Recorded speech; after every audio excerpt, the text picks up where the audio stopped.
하나님의 말씀은 마태복음 24장 15절에서 35절입니다. 마태복음 24장 15절. 그러므로 너희가 선지자 다니엘이 말한 바 멸망에 가증한 것이 거룩한 곳에 선 것을 보거든 읽는 자는 깨달을진저. 그때 유대에 있는 자들은 산으로 도망할지어다. 지붕 위에 있는 자는 집 안에 있는 물건을 가지러 내려가지 말며 밭에 있는 자는 겉옷을 가지러 뒤로 돌이키지 말지어다. 그날에는 아이 벤 자들과 젖 먹이는 자들에게 화가 있으리로다. 너희가 도망하는 일이 겨울에나 안식일에 되지 않도록 기도하라. 이는 그때에 큰 환난이 있겠음이라. 창세로부터 지금까지 이런 환난이 없었고 후에도 없으리라. 그날들을 감하지 않으면 모든 육체가 구원을 얻지 못할 것이라.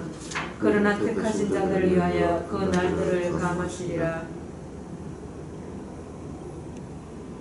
그때 사람이 너에게 말하되 보라 그리스도가 여기 있다 혹은 저기 있다 해도 믿지 말라. 거짓 그리스도들과 거짓 선지자들이 일어나 큰 표적과 기사를 보여 할 수만 있으면 택하신 자들도 미혹하리라. 보라 내가 너에게 미리 말하였노라. 그러면 사람들이 너에게 말하되 보라 그리스도가 광야에 있다 하여도 나가지 말고 보라 골방에 있다 하여도 믿지 말라. 번개가 동편에 서서 서편까지 번쩍임같이 인자의 마음도 그러하리라. 죽음이 있는 곳에는 독수리들이 모일 것이니라. 그날 환난 후에 즉시 해가 어두워지며 달이 빛을 내지 아니하며 별들이 하늘에서 떨어지며 하늘의 권능들이 흔들리리라. 그때 인자의 징조가 하늘에서 보이겠고 그때 땅의 모든 족속들이 통곡하며 그들이 인자가 구름을 타고 능력과 큰 영광으로 오는 것을 보리라.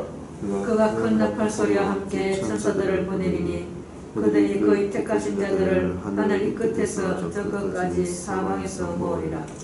무화과 나무의 비유를 배우라.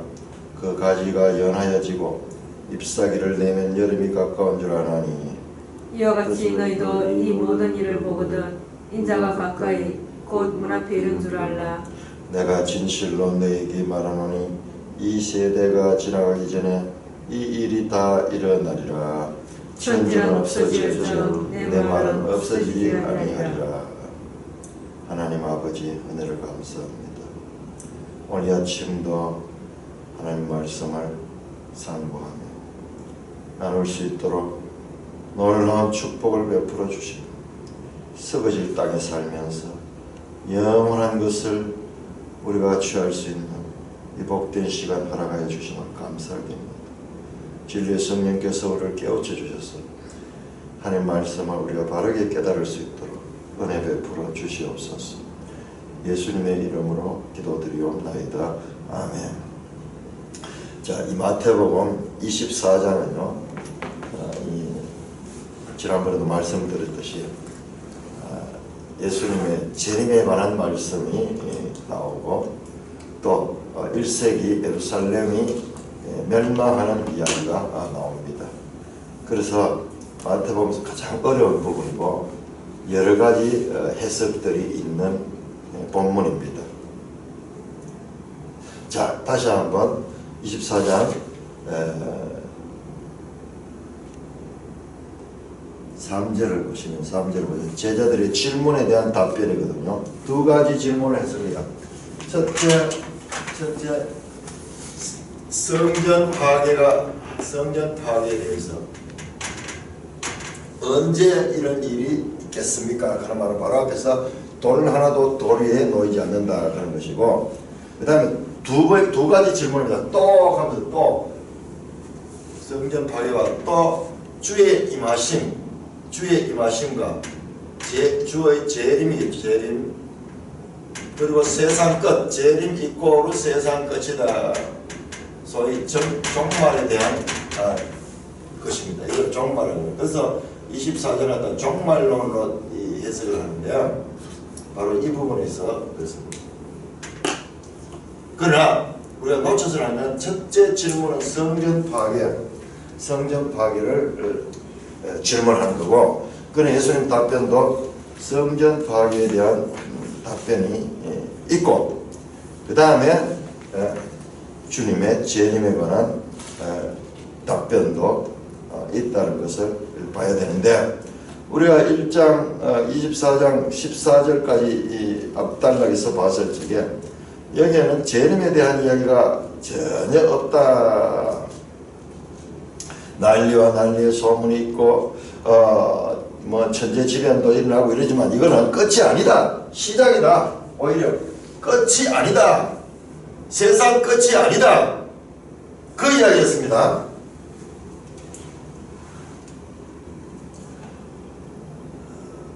6절 난리와 난리의 소문이 듣게 된 내가 삼가 두려지만 이런 일이 있어야 돼. 아직 끝은 아니니라.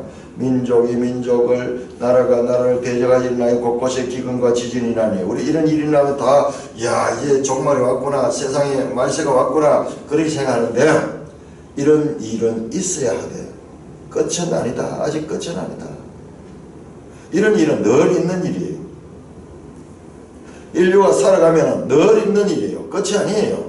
이런 일 때문에 끝이 났다고 생각하면 그것은 그냥 세상의 생각이고 성경의 가르침은 아닌 거예요. 민족이 만족을 나라가 나라를 대적하여 일어나겠고 곳곳에 기근과 지진이 있으니 이 모든 것은 뭐냐? 이것은 재난의 시작이다. 이런 일들은 종말에 대한 표시가 아니다. 오히려 시작이다. 말씀을 잘 들어야 됩니다. 여기 종말에 의해서 이야기해요. 그럼 끝은 언제냐? 끝은 있는데 14절에 이 천국 복음이 모든 민족에게 증언되기 위하여 온 세상에 전파되다. 자, 증언되고 전파되는 누구를 통해서? 그의 사자들을 통해서 전파됩니다. 그의 사자들은 누구야? 제자들.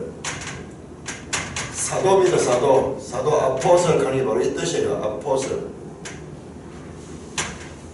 보냄을 받았다. 뭘 하러? 왜? 전파하러, 복음 전파를 위해, 천국 복음을 전파하기 위하여. 지금 12제자들을 길렀고 이들을 예수님께서 이제 앞으로 보내게 됩니다. 그리고 이들은 가서 복음을 전파하는데 아직 시작도 안 했잖아요. 아직 시작 안 했어요. 복음 전파는 아직 시작 안 됐어요. 오순절 성령 강림 이후에. 그러니까 예수님이 지금 이것이 지금 마지막 주간에 말씀하신 거니까 1호부터 한 60일 정도, 50일 내지 60일 이후에 오순절 성령 강림이 나거든요. 그렇게 보면은 아직까지 복음 전파는 시작 한 2달 후에 시작될 거예요. 그러니까 시작도 안 했어요. 이 복음 전파가 땅 끝까지 이루어질 때 종말이니까는, 그러므로 지금 이 1절에서 14절에는 종말론이 전혀 아닙니다. 복음 전파가 이제 시작이 되고 여러가지 천재지변이나 난리들은 늘 있는 일이다. 늘 있는 일. 이런 것 때문에 두려워하지 말라. 그 말씀입니다. 자, 그러면 오늘 본문 15절에서 보시면은, 자, 15절에서 그렇게 말씀합니다. 너희가 선지자 다니엘이 말한 바 멸망에 가져간 것이 거룩하게 쓴 것을 보거든. 자, 이게 아주 중요한 말씀입니다. 다니엘서를 통하여 이 본문이 해석되어야 된다. 지금 이것은 구약의 다니엘서에서 예언하는 것이 성취되는 것이다. 그렇게 말씀을 하면서 다니엘서를 통해서 이 본문을 해석할 것을 말합니다. 그때 유대에 있는 자들은 산으로 도망할지어다. 지붕에 있는 자는 집 안에 있는 물건을 내려가지 말며 밭에 있는 자는 그 돌을 까지 말고 뒤로 돌이키지 말라. 그날에 아이 뵌 자들과 젖먹인 자들 화가 있다. 너희가 도망하는 일이 겨울 안식일에 되지 않도록 기도하라. 이는 그때에 큰 환란이 있겠습니다. 창세로부터 지금까지 이런 환란이 없었고 후에도 없으리라. 이것은요, 지금 첫 번째 질문에 대한 답변입니다. 성전 파괴, 그리고 예루살렘의 멸망. 그때에 예루살렘에 있는 자들은 이런 징조가 나거든.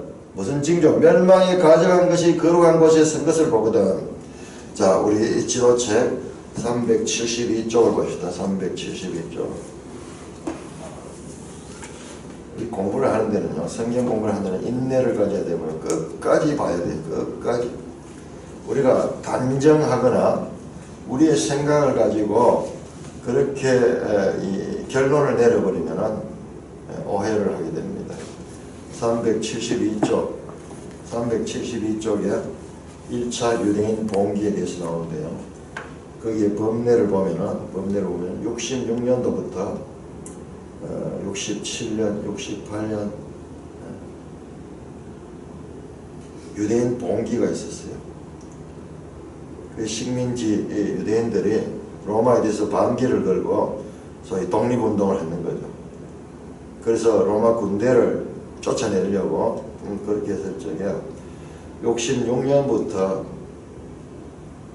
계속 이 봉기가 일어났습니다. 난리와 난리의 소문이 나고 흉흉한 그와 같은 것이 일어나고 독립운동이 일어나고 그렇게 되면서 로마 군대가 아주 더 전파되고 그렇게 되면서 이때 아주 혼란한 사건이 바로 예수님 돌아가시고 약 30년 후에 일어나는 겁니다. 한 세대를 30년을 이야기를 하면은 지금 그게 예수님 말씀하신 그 시대에 일어난 거예요. 이 세대 안에 이루어지라 하는 말이 지금 여기 일어나는 거예요. 그럼 이거는 이제 이 부분은 성경에 안 나오죠. 성경에 예수님 십자가에 죽으시고 이런 부분이 나오고 그 다음에 사도행전도 복음 전파가 되는 게 나오는데 이 AD 70년의 이 사건에 대해서는 성경의 기록은 없어요. 그러나 역사의 기록이 있습니다. 역사의 기록이 보면은 바로 예수님이 말씀하신 게 지금 이거예요. 이거 예루살렘과 그리고 성전 지금 장소가 그러니까 예루살렘이잖아요. 예루살렘의 예수 예루살렘 성전에서 우리가 봤잖아요. 예수님께서 갈릴리를 거쳐가지고 이 예루살렘에 기어이 왔고 그리고 그 예루살렘에 오셔서는 성전에 앉아서서 이 성전이 돌 하나도 도리에 무너지지 아니하라 그러면서 비유와 여러가지 말씀을 통해 가지고 이제 구약 시대는 끝이 나고 새로운 시대가 왔다. 그 나라의 열매 맺는 백성들이 그 땅을 차지할 것이다. 포도원 비유에서 나왔잖아요. 그래서 구속사에 이스라엘의 시대가 종말이 되고 그리고 새로운 교회 시대가 열리는 이와 같은 시대입니다.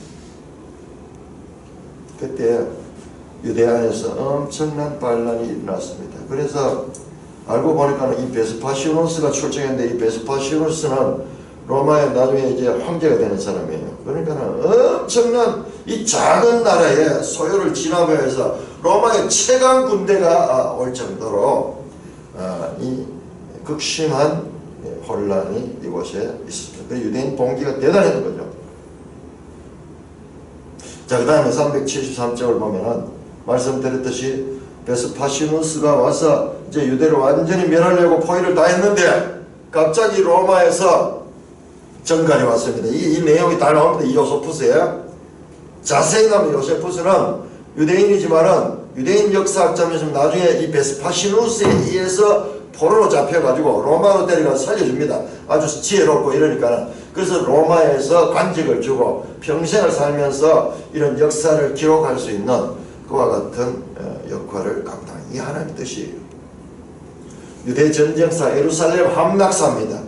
그래서 성경보다도 더 자세하게 지금 이 부분이 여기에 기록되어 있어요. 그래서 우리는 이 역사의 도움을 얻어가지고 이 시대에 대해서 너무나 생생하게 알 수 있는 것이 바로 이 자료를 통했습니다.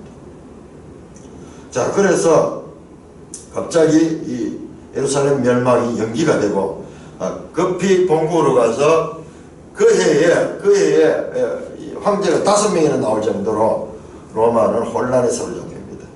결과적으로 이 베스파시누스가 가서 황제를 차지합니다. 그것도 우리가 앞에 지도에 나왔습니다. 로마의 이 왕조에 대해서 보면은 로마의 271쪽 다시 한번 보세요. 271쪽 이 책을 제대로 활용하면요 이건 그야말로 엄청난 거예요. 271쪽 로마 초기 황제들 가이사 아구스토 제일 먼저 나왔던 사람, 이 사람은 예수님 호적할 때 있었던 그분이죠. 그 다음에 가이사에게 이 형상이 뇌의 형상입니까? 가이사의 것은 가이사의 주라 하면서 그 돈에 새겨진 형상이 이 아구스투스의 아들 티베리우스입니다. 티베리우스 보세요. 이 14년 37년 예수님 공생의 기간에 있었죠. 그 다음에 칼리쿨라 하는 이 왕이 나오고, 그 다음에 클라디우스 황제가 나오고, 그 다음에 네로가 있습니다. 네로. 그 다음에 갈바, 오토, 비텔리우스, 베스파시누스 나오죠. 요해 네로가 자살하고 난 다음에 로마가 큰 혼란에 사로잡히십니다. 그래서 군웅활과하는 시대예요. 그래서 반역이 일어나가지고 한 군인이 이 힘을 가지고 쿠데타를 일으켰는데 또 다른 군인이 그거를 또 죽여버리고 자기가 정권을 잡고 며칠 못 가서 또 그 다음 비텔리우스가 그렇게 하고, 그 다음에 최종적으로 베스파시누스 와서 완전히 진압해버리고 자기가 황제가 됩니다. 자, 그래서 69년에서 79년까지 베스파시누스가 로마의 황제가 됩니다. 그 대신에 이 유대는 자기 아들을 보냅니다. 티투스 장군을 보냅니다. 티투스 장군이 AD 70년 4월에서 8월에 예루살렘 성을 포위 공격하여 무너뜨렸다 이야기예요. 그 다음에 티투스 예루살렘을 망하게 했던 이자가 로마의 황제가 되잖아요. 아니 그 넓은 제국 가운데 아주 조그마한 나라를 망하게 하는데 로마의 최강 군대가 보내졌다는 것을 우리는 여기서 알 수 있는 거예요. 한번 생각해 보세요. 로마의 입장에서 보면은 지금 오늘날 미국이 전 세계를 보는 데 있어가지고 이 미국의 영향권에 있는 나라들이면, 근데 이 작은 나라, 이 한반도 이 작은 나라 여기에 이 전 세계가 와가지고 이 6.25 사변 났을 때 16개국이 와서 유엔이 창설되고 참 날아와가지고 그렇게 와서 한국전쟁이 이만큼이라도 우리가 남한 쪽이라도 이 자유민주주의 체제를 가질 수 있도록 했는 거예요. 그냥 이 평탄한 역사 아니에요. 평탄한 역사에 흐르지만 아주 특별한 사건이었어요. 이 유대인 봉기가. 자, 그래서 373쪽 지도에 보면은 티투스가 와서 포위를 하고요. 자, 374쪽을 보시 예루살렘을 포위합니다. 그 날짜하고 다 나왔잖아요. 여기 다 기록되어 있는 거예요. 여기야. 이 요세푸스의 상세하게 기록이 되는 거예요. 그래서 우리가 거기도 나오죠. 374쪽 제일 밑에 보세요. 밑에 해설해 보세요. 해설해 보면은 유대 전쟁사 플라비우스 요세푸스에 대한 그 글을 인용한 게 나오잖아요. 예루살렘 포위에 대해서 한번 읽어보겠습니다. 아무리 평안한 삶을 사는 사람이라도 이런 참극을 마음속에 상상이라도 했다면 과연 누가 무슨 낯으로 밝은 해를 쳐다보실까? 이런 참극을 보고도 자기가 아직 살아있다는 사실을 한탄하지 않을 수 없을 만큼 매국노이거나 산에 덮지 못하게 구차한 목숨을 부지하려는 사람이 누가 있을까? 나는 우리 모두 저 거룩한 성이 원수의 손에 파괴되고 우리의 거룩한 성전의 기초가 그토록 불경스럽게 파헤쳐지는 모습을 보기 전에 죽어버렸음을 하고 바라지 않을 수 없다. 여기 나오는 내용이 여기 더 자세하게 여기 상세하게 날짜까지 해가지고 구체적으로 어떻게 로마 군대는 이 예루살렘을 공격하기 위해서 신무기를 가져왔습니다. 375쪽에 이게 전부 다 성전 파괴를 위한 이 무기들이에요. 376쪽에도 이런 무기들이 왔습니다. 이만큼 예루살렘 성전 파괴는요, 성전 파괴는 중요한 사건이고, 그리고 마침내 예루살렘 성전은 예수님의 말씀처럼 이렇게 멸망하는 거예요. 그래서 여기 나오는 도망하라 하는 이야기는요, 바로 이 로마 군대가 둘러싸고 멸망에 가져간 것이 거룩한 것에 선 것을 보거든 유대에 있는 자는 빨리 도망하라. 산으로 도망하고, 그리고 이 도망을 하는데 안식일이나 겨울에 이런 일이 있지 않도록 그렇게 기도하라. 엄청난 큰 환란이 일어난다. 창세로부터 지금까지 이런 환란이 없고 후에도 환란이 없으리라. 그럴 정도로 이 예루살렘 멸망 사건은 철저한 멸망이었습니다. 모든 육체가 구원을 받지 못하게 될 것이다. 그러나 택하신 자들을 위하여 그 날을 감하시라. 이런 예루살렘 멸망 가는 가운데서도요, 택한 자들을 구원하기 위해서 하나님께서 기회를 주고 정보를 주는 거예요. 로마 군대가 둘러싸거든 빨리 도망을 가라. 산으로 도망을 가라. 실제로 AD 70년 이와 같은 일이 있을 때 예수님의 이 말씀을 가지고 깨달은 자들은요, 도망갔습니다. 기회가 있을 때 빨리 초장에 도망을 갔어요. 그러나 끝까지 항전하고 남아있던 자들은요, 그야말로 철저하게 유린을 당하고 죽임을 당했습니다.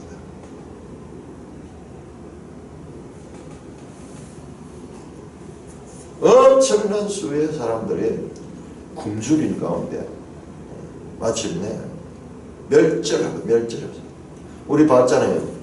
지금부터 약 600여 년 전 바벨론에 의해서 예루살렘 성이 포위됐을 적에 그때 성문 그 개구멍을 통해 가지고 그 시드기야 왕과 일행이 도망을 갔잖아요. 도망을 가다 잡혀가지고 거기에서 끌려가는 비참한 장면을 봤는데 똑같은 일이 약 600여 년 후에 다시 일어날 거예요. 하나님의 인내의 이 한계, 인내의 한계가 아니라 하나님의 인내, 영원한 인내입니다. 인내의 한계, 하나님의 구속사의 새로운 전기가 왔는 거예요. 지금까지는 그럼에도 불구하고 예루살렘 중심으로 모일 수 있도록 했는데 이제 그들을 예루살렘을 철저하게 유린합니다. 큰 환란이다. 그래서 이 말씀을 기억한 자들은 도망을 갔어요. 도망을 가서 살았습니다. 산으로 도망을 가고 나중에 저 펠라 지역으로 이 감난산으로 가서 넘어가지고 요단 동쪽을 건너가지고 저 펠라 지역으로 갔다고 그렇게 이 역사는 증언하고 있습니다. 그러나 성에 도망가지 않고 남아있던 자들은 철저하게 포위당하고 나중에 멸절당합니다.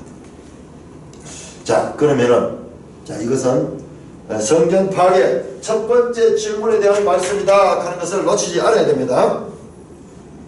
이거를 갖다가 이제 큰 환란, 대환란하면 종말에 대한 그런 이야기로 늘 그렇게 이야기를 하니까는 여기에 문맥을 놓쳐버리니까는 전혀 지금 딴 이야기 돼버린 거예요. 딴 이야기. 이거 아닙니다. 종말에 관한 이야기 아닙니다. 이것은 예루살렘 성전 파괴가 관한 이야기입니다. 자, 23절부터 그때 이 거짓 선자들이 많이 일어납니다. 실제적으로 이 예수님 이후에 거짓 선자들이 많이 일어났어요. 자, 문제는 27절입니다. 27절. 번개가 동편에서 나서 서편까지 번지고 인자의 임함도 그러하리라. 죽음이 있는 곳에는 독설들이 몰라. 자, 이 인자의 임함이 무엇을 가리키느냐? 이것이 중요합니다. 이것이 중요합니다. 자, 인자의 임함, 이것이 재림을 가리키느냐? 그렇지 않으면 다른 의미를 가지는가? 자, 이 부분을 이제 오늘 우리가 깊이 살펴보는데요. 자, 넘기봅니다. 24장 36절부터 보면은, 36절부터 보면은요, 여기는 인자의 임함에 대한 내용이 나옵니다. 이게 재림에 관한 이야기예요. 37절 보세요. 노아의 때와 같이 인자의 임함도 그러하리라. 39절에도 인자의 임함도 이와 같으리라. 인자의 임함이 나옵니다. 그런데 그 인자의 임함은 언제냐? 36절 보세요. 그러나 그 날과 그 때는 아무도 모르는 날이 인자의 임함이 날이다. 자, 그런데 앞절 보세요. 앞절 35절을 보시면 34절 보면요. 내가 진실로 너에게 말하노니 이 세대가 지나기 전에 이 일이 다 일어나리라. 자, 여기에 나오는 이야기는요, 재림이 아니에요. 재림은 그 날과 때를 몰라요. 그러나 이 일은 지금 말씀하고 이 일, 성전 파괴는 이 세대 안에, 한 세대 안에 일어난다. 그 날과 때를 지금 말씀하고 있는 거예요. 그 때는 언제? 지금 예수님 말씀을 듣는 그 세대들 안에서 일어날 수 있다. 일어난다. 지금 예수님 말씀을 듣는 자들이 이와 같은 사건이 일어난 것을 목도할 수 있다는 그 말이에요. 그 말입니다. 그러나 36절 이후와 35절 그 앞에는 다른 이야기예요. 다른 이야기예요. 35절 이전에는 성전 파괴에 관한 이야기고 36절 이후에는 두 번째 질문, 주의 재림에 관한 질문에 대한 답변이다. 그렇게 보면은 문제가 혼란스럽지 않은데, 그런데 그렇게만 보기에 어려운 이유가 뭐냐 그러면 방금 봤던 이 말씀이에요. 27절에 나오는 인자의 임함이 그렇고, 그 다음에 29절 그날 환란 후에 해가 어두워지며 달이 빛을 내지 않으면 별들이 하늘에서 떨어지는 하늘의 권능이 흔들리는 이런 일들. 그리고 30절에 보니까는 그때 인자의 징조가 하늘에서 보이고 다른 모든 족속이 통곡합니다. 인자가 구름을 타고 능력과 큰 영광을 오는 것을 보리라. 이걸 주님의 재림을 이야기하는 거 아니냐. 그리고 그가 큰 나팔 소리와 함께 천사를 보내니 그들이 그 택하신 자는 하늘 이 끝에서 저 끝까지 사방에서 모으리라. 이게 바로 인자의 재림을 가리킨 게 아니냐. 그렇게 이제 우리가 생각할 수가 있는 거예요. 그러니까 모순되는 거예요. 자, 그렇다면 예수님은 지금 잘못 예언한 게 된 거예요. 이 시대 안에 이런 일이 다 일어난다고 재림이 일어나지 않았잖아요. 1세기에 재림이 일어나지 않았습니다. 아직도 재림은 일어나지 않았어요. 그러니까 그러면 이게 무슨 말씀이냐? 이게 재림에 대한 말씀이 아니냐? 그렇다면 너무 혼란스러워요. 그래서 지금까지는 이 부분을 어떻게 해석했냐 그러면은, 그렇다. 성전 파괴를 말씀하면서 동시에 주님의 재림을 이중적인 그와 같은 이 묵시적인 그와 같은 말씀이었다. 그렇게 해석합니다. 성전 파괴와 그 다음에 주님의 재림을 이중적으로 의미를 하는 그런 내용이었다. 그런 식으로 주로 많이 해석을 하는데요. 왜냐 그러면 그렇게 아니고는 도저히 이해가 안 되거든요. 이해가 안 돼요. 그런데 이 프레임이라는 사람이 이 부분을 깊이 해석했는데요. 제가 지난주에 한번 그 내용을 한번 쭉 살펴보니까요, 상당히 설득력 있는 해석이 나왔습니다. 자, 그렇다면은 이 부분에 대한 문제를 의식을 가지고 한번 그 내용을 한번 자세하게 오늘 한번 살펴보겠습니다. 자, 29절 또는 28절에서 그 본문을 잘 봐야 됩니다.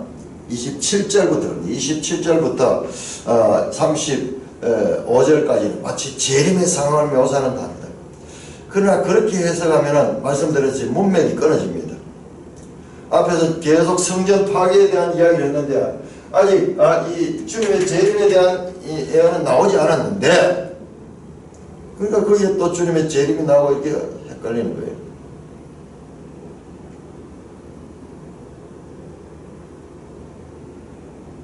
그리고 또 모순이 생기는 것이 바로 예수님께서 이런 일은 이 세대가 지나기 전에 이 일이 다 일어나리라 말씀하니까는 그럼 예수님의 예언이 틀린 게 되는 거예요. 예수님의 재림은 이 세대에 일어나지 않았어요. 데살로니가 후서 보면은 그때 하면 예수님 재림을 준비한다고 막 이 소동이 나는 걸 보면은 아마 이 말씀 때문인지도 모르겠어요. 예수님의 재림이 언제 일어날지 날짜와 시와 때는 예수님이 모른다고 말씀했는데, 그렇기 때문에 늘 이 관심사인 거예요. 당대에 일어날 수도 있고. 그러나 지금까지 연기되고 있어요. 주님의 재림은 아직까지 이루어지지 않고 있습니다. 그러니까 주님의 재림이 이 세대 안에 일어난다는 것은 이것이 모순이 됩니다. 이렇게 볼 때 29절에서 31절에 묘사있는 사건들은 그 구체적인 언급의 결과에도 불구하고 여기 성전 파괴라는 해석할 그런 내용 별로 없어요. 그런데 성전 파괴로 한번 보겠습니다. 그러면 어떻게 이와 같은 내용, 이게 내용들이 묵시적이잖아요. 묵시적인 언어가 되어 있잖아요. 이것을 어떻게 이해를 할까? 그래서 R.T. 프레임이라는 사람이 해석을 했는데요. 지금 매일 성경에 보니까 이번의 해석을 그대로 따르고 있어요. 매일 성경은 이 부분을 성전 파괴로 그렇게 보고 있습니다. 29절에서 31절에 해석 보세요. 전부 다 성전이 무너지는 날 그렇게 해석을 하고 있어요. 자, 그러면은 왜 그렇게 해석할 수 있는가? 이 성경적 근거가 있습니다.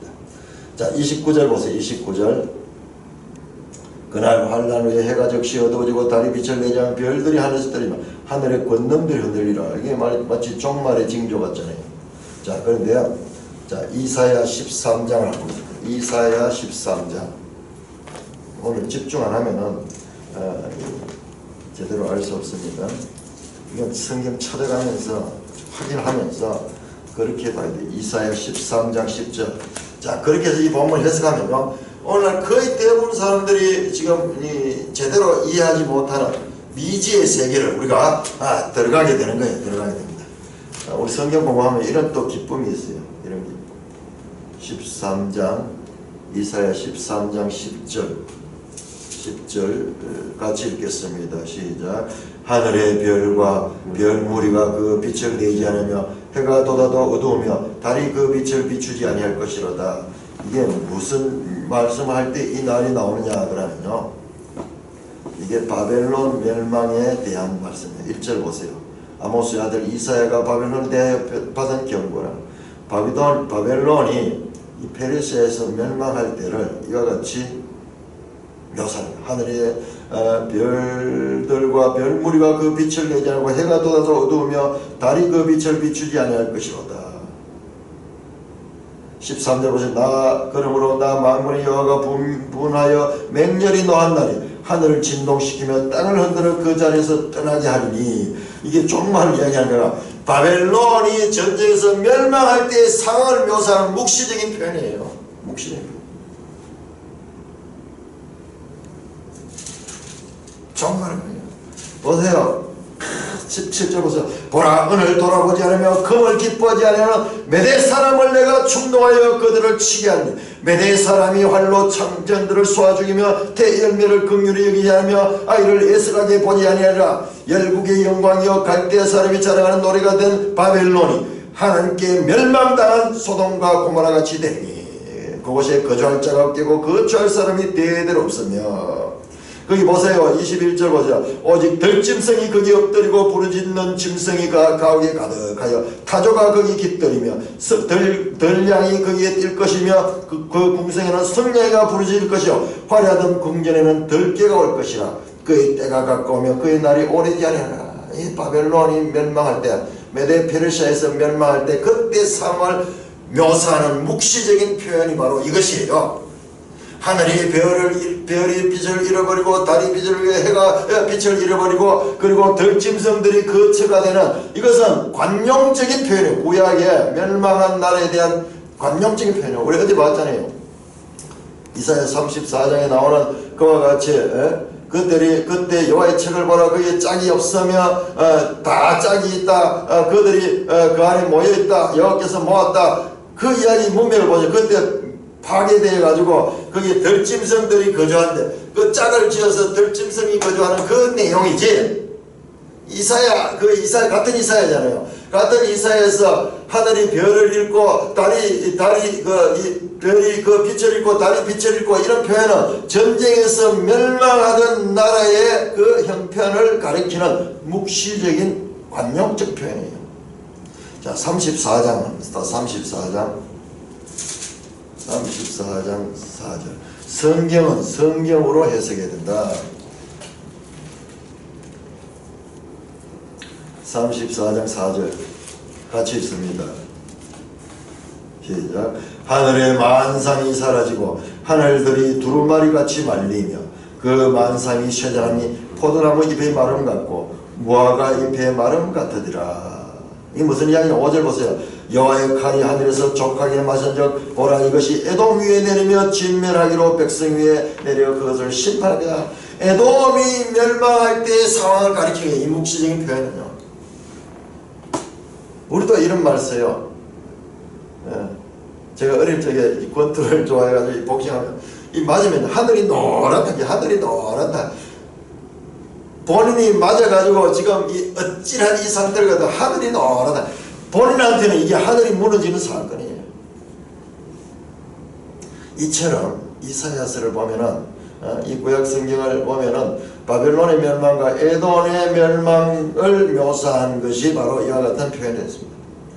그러므로 이와 같은 묵시적인 표현이 이방인들과 제국의 몰락을 묘사하는 데 사용되었듯이 이 묘사도 이스라엘이 멸망하는 데 사용되는 것은 이것은 성경적으로 보면은 이것은 무리한 표현이 아니다. 이것을 세상 끝에 대한 묘사로 보는 것이 오히려 성경적이 아닐 수가 있습니다. 이와 같은 것은 에스겔 32장 7절, 요엘 2장 10절, 아모스 8장 9절처럼 여러 군데서 한 국가의 멸망을 가르칠 때 사용하는 표현입니다. 한번 찾아보시면은 더 구체적으로 이해할 수 있습니다. 에스겔 32장 7절, 요엘 2장 10절, 아모스 8장 9절. 자, 그 다음에 30절 다시 우리 본문 들어갑니다. 본문 마태복음 24장 30절. 자, 환난 후에 즉시 29절에 해가 어두워지며 달이 빛을 내지 않으며 별들이 하늘에서 떨어지며 하늘의 권능이 흔들린다. 이것은 한 국가의 멸망을 가리킬 때 표현하는 것을 확인했습니다. 자, 그럼 30절. 그때 인자의 징조가 하늘에서 보이겠고 그때 땅은 모든 족속이 통곡하며 그들이 인자가 구름을 타고 능력과 큰 영광으로. 이야, 이건 분명히 재림을 나타내잖아요. 분명히 재림을 나타내. 자, 이 부분에 대한 거. 자, 이 부분에 대한 거 중요합니다. 자, 이 부분은 정말 이 초대교회 이후로 전부 다 이 예수님의 재림에 관한 그와 같은 것으로 해석을 했습니다. 하지만요, 이 현상은 구체적 자연 현상이라보다 묵시적 상징입니다. 묵시적 상징. 31절에 나팔 소리도 나고 한데. 자, 인자의 심판적 전쟁의 시작과 더불어 그의 백성의 회집을 알리는 사인을 지칭하는 징조가 보이겠고 하는데 이 징조가 사인 세메이온 하는 것인데, 자, 이 부분은 다니엘서를 봐야 돼. 다니엘서. 자, 일단 다니엘서 가기 전에 앞에서 말했잖아요. 다니엘의 말씀을 기억해라 그렇게 나왔잖아요. 자, 여기에 모든 땅의 사람들이 통곡하는 내용이 나옵니다.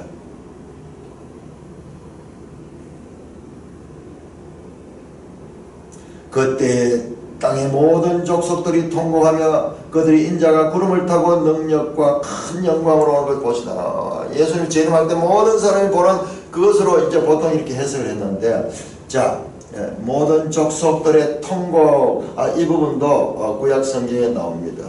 스가랴 12장.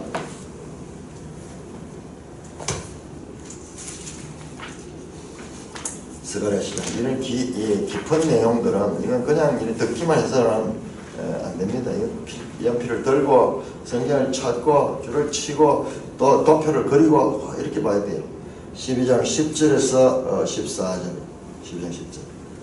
내가 그들을 애굽 땅에서 돌아오게 하며 그들을 아수르로부터 모으며 길랏 땅과 레바논으로 그들을 이끌어가더니 그들이 거한 곳이 부족하리라. 12장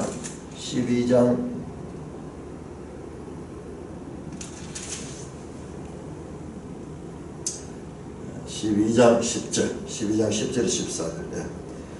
자, 나옵니다. 12장 10절. 내가 다윗의 집과 예루살렘 주민에게 은총과 강구하는 심령을 부어주니 그들이 그 찌른 바 그를 바라보고 그를 위하여 애통하기를 독자를 위하여 애통하다 하며 그를 위하여 통곡하기를 장자를 위하여 통곡하라 하더라. 그날에 예루살렘에 큰 애통이 있으니 무기또 골짜기와 하다 들인몬에 있는 애통과 같을 것이라. 온 땅 각 족속이 따로 애통하되 다윗의 족속이 따로 하고 하면서 온 땅에서 이 애통하는 내용이 나옵니다. 첫째로 예루살렘에서의 통곡이 나온다, 그 말씀입니다. 근데 여기에서 땅의 모든 족속이라고 우리 매일 성경에 마태복음에 기록되는 우리 번역은 조금 땅의 모든 족속보다도 이스라엘 모든 지파들이 통곡한다라는 해석이 더 적당해요. 왜냐 그러면 이스가랴서 이 인용이 나와요. 이스가랴서. 그리고 사용된 단어가요. 사용된 단어가 이 필레라는 단어를 썼는데 그것은 이 민족을 가리킬 때 쓰는 이 에트노스와 다릅니다. 보통 이스라엘 12지파를 가리킬 때 쓰는 그 단어를 썼어요. 여기에서 땅에 통곡이 있다 하는 것은요, 이 문맥을 통해서 그리고 구약성경을 인용해서 보면요, 스가랴서를 또 연관해서 보면요, 예루살렘 이스라엘의 통곡으로 볼 수 있습니다. 땅의 모든 민족이 아니라 땅의 모든 족속이 아니고 이스라엘 지파들 12지파가 이스라엘 민족이 통곡하는 것으로 해석할 수가 있습니다. 이 부분은 제가 여러 성경에서도 확인돼요. 이거는 번역상으로요, 땅의 모든 민족보다 이스라엘에만 적용할 수 있는 그런 표현이 더 적당하다, 그렇게 됩니다. 자, 그러면은 인자가 구름을 타고 임하는 이것은 무엇을 가리키는가? 이것은 무엇을 가리키는가? 자, 이건 바로 다니엘서입니다. 자, 다니엘 7장. 그러니까 다니엘서를 모르면 이 마태복음 이해할 수 없습니다. 구약의 기초가 없이 신약만 가지고 그대로 해석하려고 그러면 좀 불가능해요. 왜냐 그러면 신약은 좀 구약으로 이루어져 있어요. 다니엘 7장, 유명한 다니엘 7장에는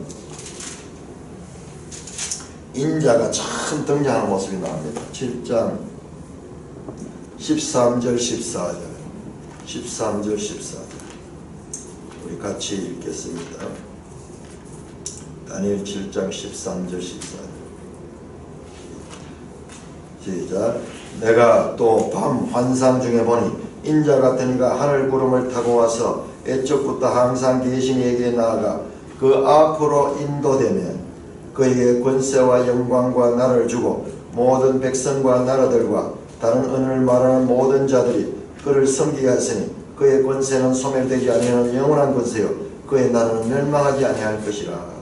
다니엘 7장 13절 14절. 이게 하늘에서 일어나는 사건이에요. 인자 같은 이가 구름을 타고 와가지고 어디라냐, 애초부터 항상 계신 이에게 나아가 그 앞에 있는 성부 하나님께 나가는 거예요.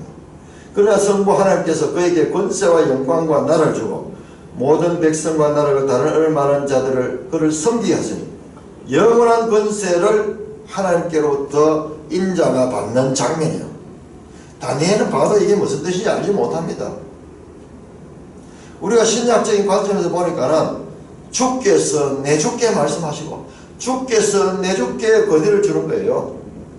성부 하나님께서 성자 예수님께 권위를 주는 그와 같은 것입니다. 이 구름을 타고 나오는 겁니다.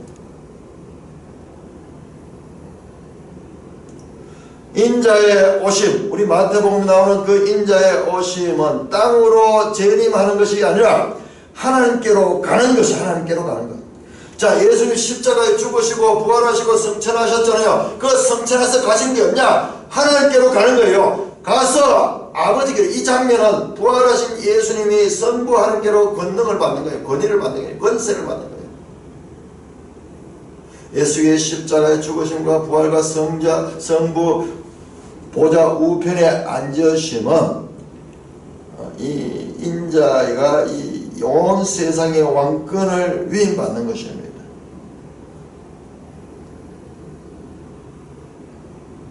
앞에 나오잖아요. 다니엘서를 인용했잖아요. 다니엘서에 보면 아주 이 장면, 인자가, 구체적인 인자라는 이름으로 등장해서 나와서 이 인자 같은 사람같이 생겼는데 이분이 하늘의 왕권을 받고 통치하는 그것이 나오는데, 그것이 모든 백성과 나라들과 14절에 다른 언어를 말하는 모든 자들이 그를 섬기겠다. 다니엘 2장에 보면요, 큰 신상을 무너뜨리는 돌이 나오는데 이 뜨린 돌이 와서 때리니까는 그 돌이 태산을 이루는 그와 연관이 되어 있어요. 다니엘서. 지금 예수님은 지금 이 말씀 아니에요. 이 말씀. 이 다니엘이 말한 것을 인용하면서 예수님은 십자가에 죽으심으로 해서 끝나는 것이 아니라 보좌 우편에 올라가서 왕권을 가지시고 통치하시며 이 땅에는 그의 나라가 생기기 시작, 그의 나라가 생기기 시작해요. 누룩같이, 겨자씨같이 작은 것이 그의 나라가 시작해서 계속 오는 것이 그게 바로 교회고, 그것이 바로 저와 여러분들도 바로 그 인자의 권위 아래 지금 놓여 있는 것입니다. 그 나라의 백성이 된 것입니다.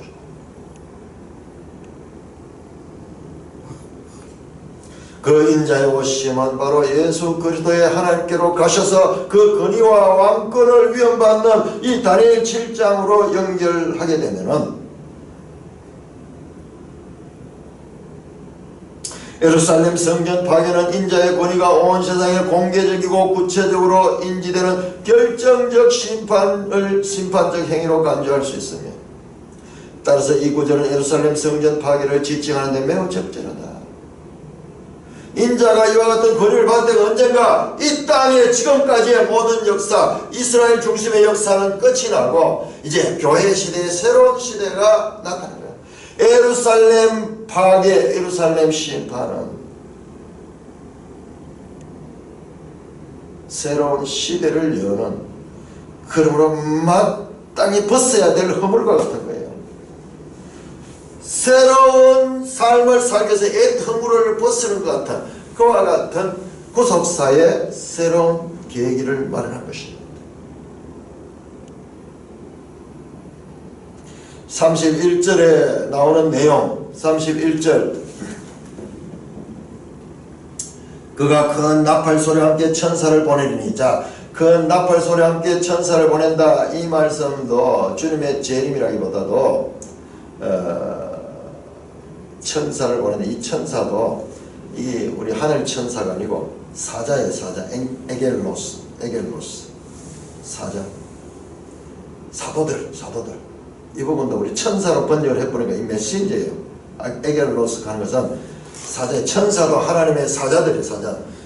이 사도들을 직접 적용할 수 있습니다. 보냄을 받았다. 그 보냄을 받은 자들이 어떻게 하느냐? 그들이 하늘 이 끝에서 저 끝까지 사방에서 모은다. 이 말은 다 하나님의 백성 안에 이 수중에 도록게 하는 그와 같은 구원의 역사를 가리키는 것으로 볼 수가 있는 것입니다. 사자들에 의해서 보내진 복음이 모든 민족에서 전파될 것을 언급하는 것으로 보일 수가 있습니다. 그게 나오죠. 그 택하신 자들이라고 나오죠. 그 택하신 자들. 청함을 받은 자는 많되 택한 자는 적도다 했듯이 그 택한 자입니다. 택한 자.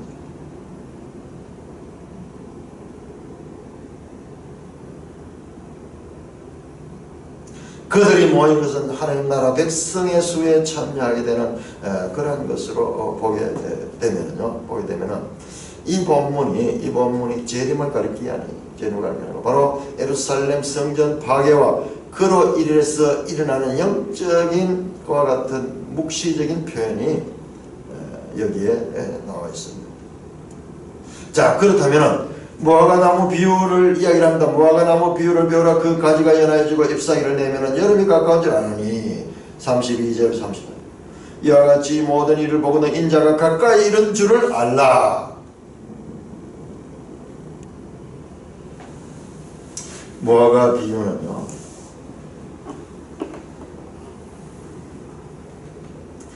바로 앞에서 나왔던 말씀들, 이 멸망에 가장한 것이 이 거룩한 성에 서고, 그 다음에 성전 파괴가 이루어지고 이와 같은 일들이 일어나면은 바로 이제 이 예루살렘 멸망의 분명한 징조가 될 것이라 라는 그와 같은 사인으로 보라는 말입니다. 자, 결정적으로 내가 34절 내가 진실로 너에게 말하는 이 세대가 지나니 이 일이 다 일어나다. 이 일이 뭡니까? 앞에 나왔던 이 절. 지금까지 말씀했던 이 33절까지의 말, 지금까지 나왔던 이 앞선 이야기들은 전부 다 언제 이 세대가 지나기 전에 이 일이 다 일어날 것이다. 일어나되 반드시 일어난다. 천지는 없어질 적 내 말은 없어지지 않는다.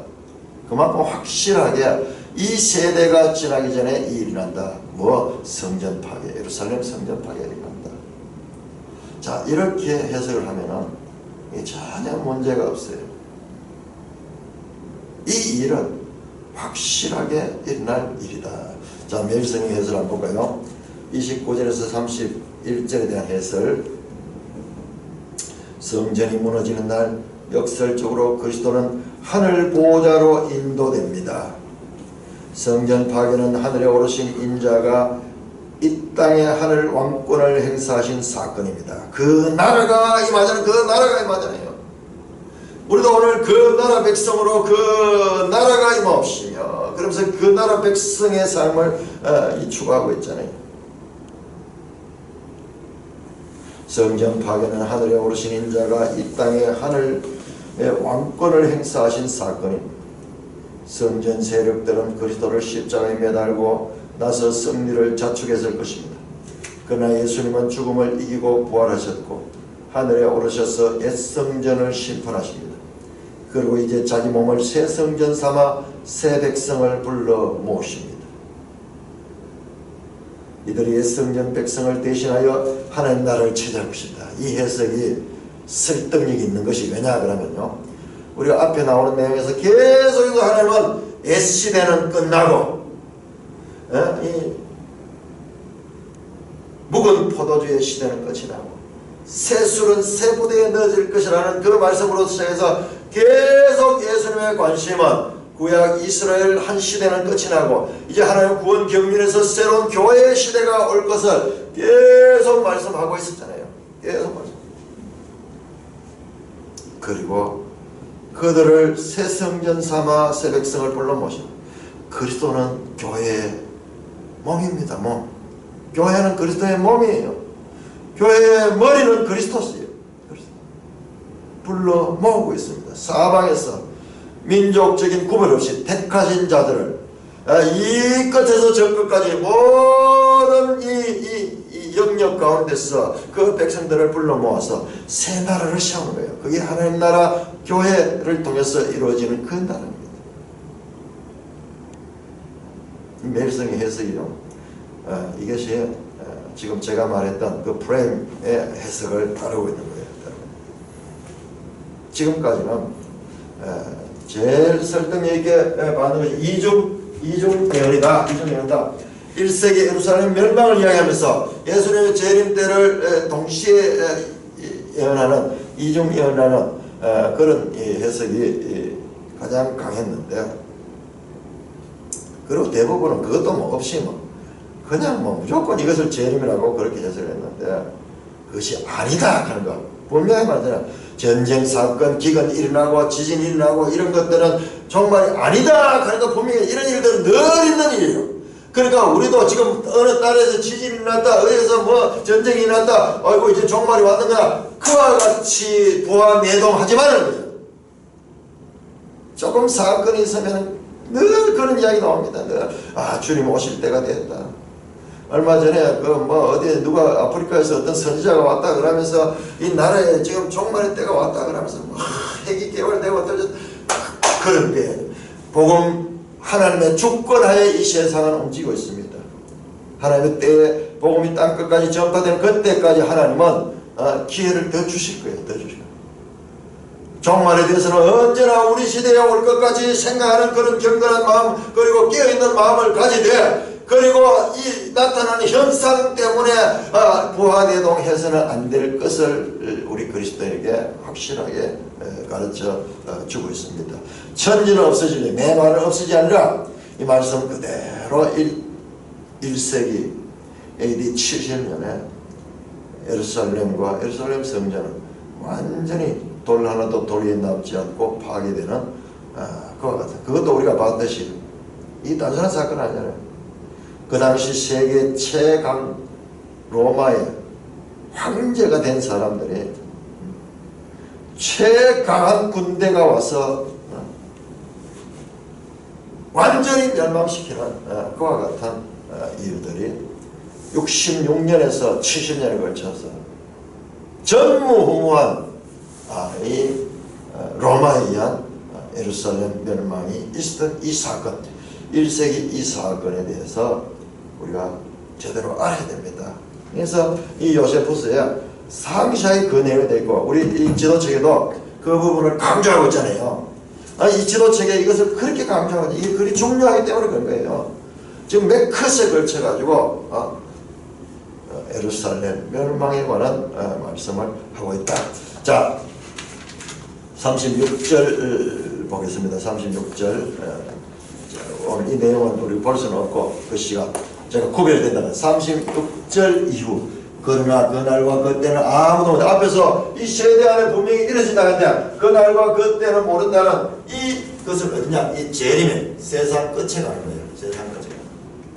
자, 이것은 사도행전 1장에서 예수님이 다시 한번 합니다. 그 때와 날은 너희가 알 바 아니요, 인자도 모르고 아버지만 안다. 그 이야기는 그때는 언제냐? 주의 임하실 때, 재림의 때입니다. 재림의 때. 재림의 때. 자, 그래서 우리 36절 이하는 주님의 재림에 대한 말씀으로 이렇게 해석을 해서 봐서 두 가지 질문에 대한 두 가지 답변으로 그렇게 보면은 이것이 혼란스럽지 않습니다. 35절까지는 성전 파괴, 그 세대 1세기에 반드시 일어날 그 일에 대한 예언이고, 그 다음에 36절 이후는 주님의 재림에 관한 그 말씀으로 그렇게 이 해석을 하면 됩니다. 지금 이 특별히 27절에서 이 34절까지의 이 내용이 재림으로 해석하는 바람에 너무 혼란스러워졌어요. 너무 말이 맞지 않잖아요. 이 세대 안에 이것이 반드시 일어난다 했는데 바로 돌아서서 그 날과 그 때는 모른다 이렇게 나와서 그 때와 시기를 알 수 없다 이렇게 하고 거기서 모순이 막 생기고 그렇게 되니까는 이 부분이 그야말로 난해하기 짝이 없는 구절이에요. 이랬다 저랬다, 예수님이 거짓말하거나 예수님이 실수하지는 않았을 텐데 이렇게 보면은 예수님이 실수한 것이 되고 그렇게 되는 거예요. 그래서 이 묵시적인 언어들을, 이 구약적인 이 배경을 가지고 이렇게 보니까는 이것이 한 국가에 멸망할 때 쓰던 그런 묵시적인 표현이기도 하고, 그 다음에 다니엘서를 통해서 볼 때 인자가 그 다니엘서 7장에 나오는 인자는 자세히 보면, 다니엘서 자세히 보면요, 예수님의 초림에 대해서 가르칩니다. 그 안식교는 그걸 재림으로 쫙 해석하니까는 잘못되는 거예요. 그 돌이, 뜨인 돌이 나와서 세상 나라를 깨뜨린 것도 바로 예수님의 초림이에요. 그 안식교에서 그걸 재림으로 시작해버리니까, 전제를 그렇게 시작해버리면 끝까지 지금 그렇게 해석하는 거예요. 특히 다니엘 9장에 보면 70일에가 나오는데 70일에는 분명하게 기름 부음 받은 자가 끊어져 없어지는 예수님이 초림하셔서 십자가에서 돌려가신 그 이야기를 가르치고 있는 거예요. 한번 생각해 보세요. 다니엘서는 BC 500년이에요. 500년. 예수님 오시기 500년 전에 재림을 예언하기보다 먼저 아직 초림을 먼저 예언해야 돼요. 초림을 예언해야 되는데